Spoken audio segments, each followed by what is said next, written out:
믿음은 들음에서 납니다. 반대로 듣지를 않으면 믿음이 우리 가운데 있을 수가 없겠죠.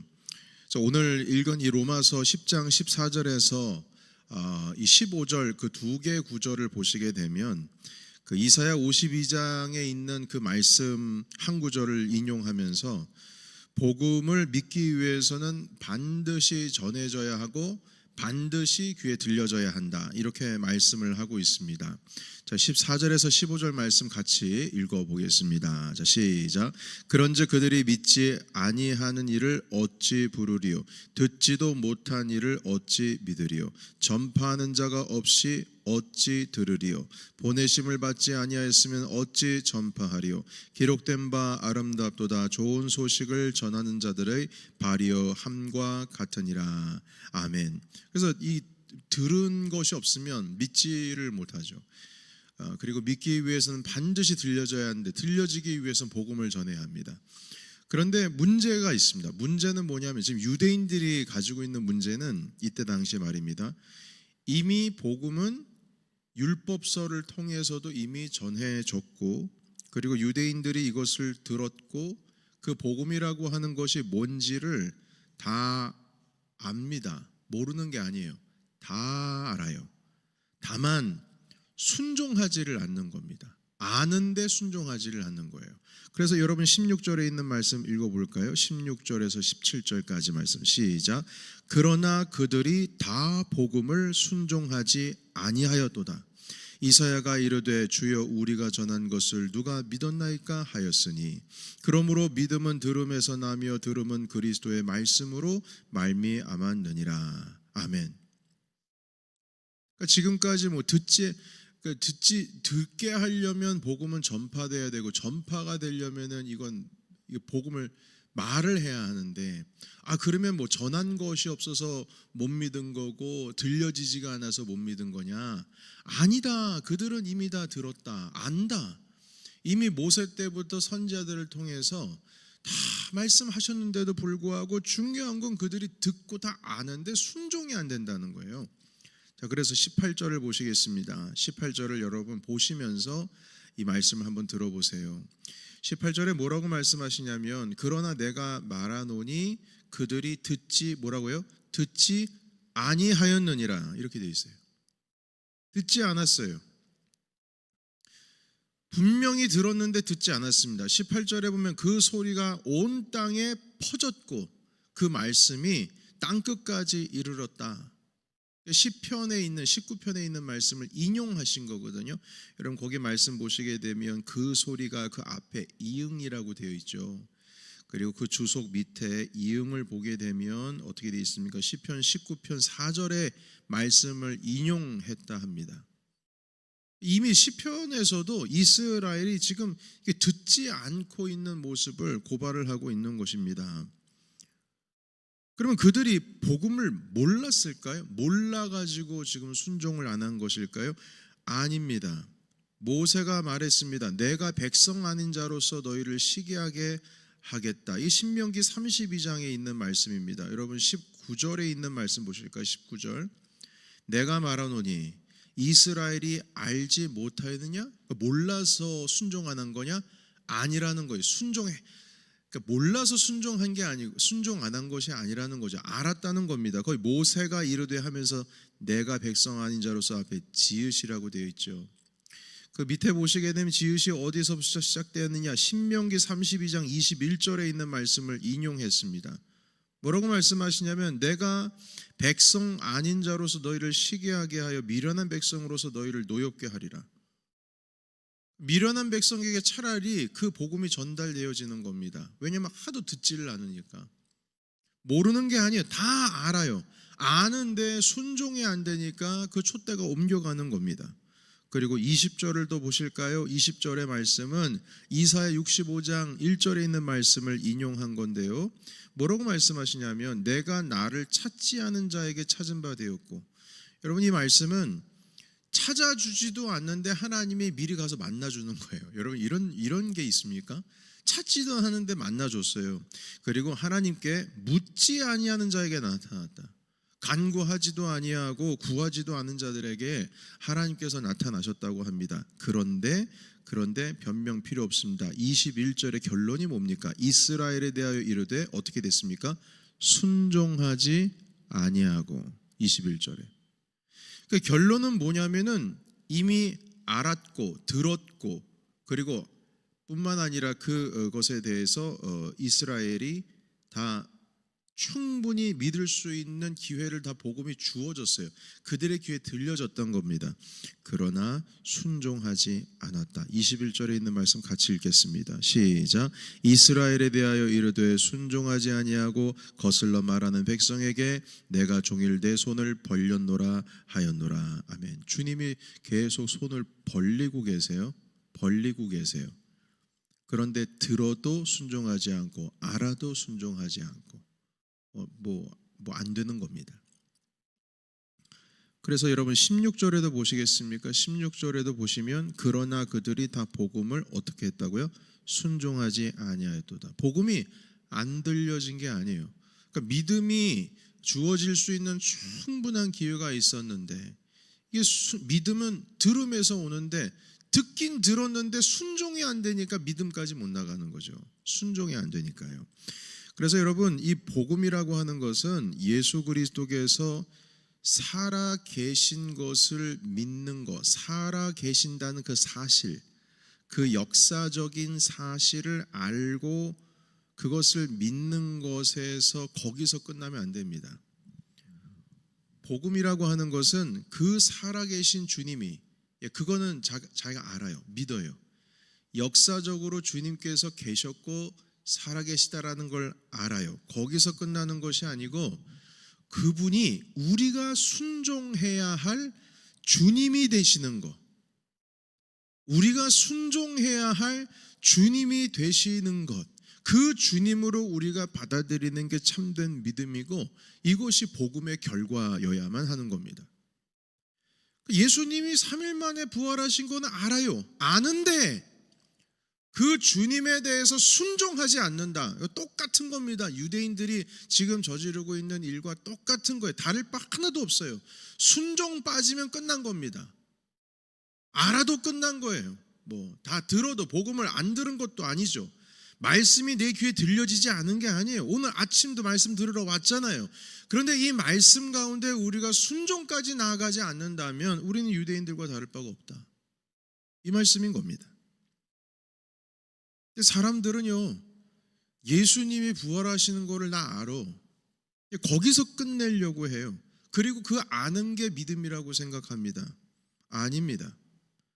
그분이 우리의 주인 되시도록 우리의 삶을 그분께 내어드리지 못하면서 알면 된다, 내가 알고 있다, 이게 믿음이라고 생각을 하면은 그것은 큰 오산입니다. 우리가 사영리라고 하는 그 복음을 전하는 책이 있죠. 4가지의 영리, 4가지의 영의 원리에 대해서 말하고 있는데, CCC 대학생 선교회에서 그 사영리 복음 전파하는 것을 특별히 우리 한국에서는 상당히 많이 사용했습니다. 그런데 그 영이 무엇이냐면, 우리는 죄악된 존재였다. 원래 하나님과 가까운 존재였는데 죄가 우리 안에 들어와서 우리가 죄의 순종함으로 말미암아서 주님과 완전히 멀어지게 되었다. 죄의 삭은 사망이어서 하나님 앞에 갈 수 없었는데 예수 그리스도께서 우리의 죄를 위하여 돌아가심으로 인하여서 그래서 우리가 하나님께로 나아갈 수 있는 길을 얻었다. 생명의 길로 나아갈 수 있는 길을 잃었다. 이것을 믿으십니까? 그러면 아멘 해야 됩니다. 그럼 거기서 끝난 게 아니에요. 그렇다면 너의 마음속에 지금 누가 계시냐? 마음의 의자가 있습니다. 그 의자에 본래는 내가 자리 잡고 앉아 있었는데 이제 그 자리의 주인이 예수님이 되어야 된다는 거예요. 그래서 그 내 마음의 중심의 자리 가운데 예수님이 계셔서 주님 중심으로 주님을 주인으로 섬기는 삶까지 나아갈 수 있도록 인도하는 것이 사형리의 마지막 파트입니다. 그런데 마지막 그 파트는 우리의 삶 가운데 그냥 딱 떼놔요. 순종이라고 하는 삶을 떼놓는단 말입니다. 그리고 난 알아. 영적인 1원리, 2원리, 3원리까지는 알아. 주님께서 나를 위해서 돌아가시고 3일 만에 부활하셨어. 거기까지는 알아. 그런데 내 삶의 주인이 내가 돼. 그러면 네 번째 원리가 우리의 삶 가운데 없어지는 거거든요. 그런데 복음은 그걸 넘어가야 그게 복음이에요. 어제 우리가 새벽의 말씀을 살펴봤던 구절 몇 개의 구절을 잠깐 보겠습니다. 로마서 10장 9절에서 10절까지 있는 말씀 같이 한번 읽어볼까요? 로마서 10장 9절에서 10절. 자, 시작. 네가 만일 내 입으로 예수를 주로 시인하며 또 하나님께서 그를 죽은 자 가운데서 살리신 것을 내 마음에 믿으면 구원을 받으리라. 아멘. 여러분 여기 보십시오. 내가 내 입으로 예수를 어떻게 하며? 주로 시인하며 또 하나님께서 그를 죽은 자 가운데서 살리신 것을 내 마음에 믿으면 구원을 받으리라. 여러분 여기 놀라운 진리가 있는데요. 죽은 자 가운데서 살리신 것을 믿는 거에서 충분하지 않아요. 그 앞에 뭐가 있냐면 내 입으로 예수를 주라고 시인해야 돼. 주. 그분이 주인이다. 내 주인이다. 예수를 주로 시인하는 데서 믿음이 시작되는 거예요. 그리고 나서 부활입니다. 부활하신 주님이 살아계시는 건 아는데 내 삶의 주관자, 그분이 내 주라고 시인을 해야 되는데 여기 내 삶 가운데의 삶 속에서 이루어지지가 않아요? 그러면 그게 참된 믿음이라고 할 수 없다는 겁니다. 12절도 보시겠습니다. 12절에서 13절까지 말씀 읽겠습니다. 시작. 유대인이나 헬라인이나 차별이 없음이라 한 분이신 주께서 모든 사람의 주가 되사 그를 부르는 모든 사람에게 부요하시도다. 누구든지 주의 이름을 부르는 자는 구원을 받으리라. 아멘. 여러분 여기서 주라고 한 단어가 몇 번 등장합니까? 3번 등장합니다. 주께서 모든 사람의 주가 되었다. 예수 그리스도께서 죽음 권세를 이기시고 부활하셨다는 뜻은 모든 사람의 주가 되었다는 뜻이다 이겁니다. 여러분 우리가 이게 그러니까 이 복음을 이제 예수 그리스도의 십자가 복음 이후에 2000년이라는 세월을 지나가니까 이게 물도 건너고 복음이 바다도 건너고 하다 보니 세월도 그만큼 지나다 보니 우리가 그때 당시에 살아가고 있었던 그 처음 예수님을 믿었던 사람들의 그 정신, 그것이 그대로 이렇게 옮겨가는 게 이거 쉽지가 않습니다.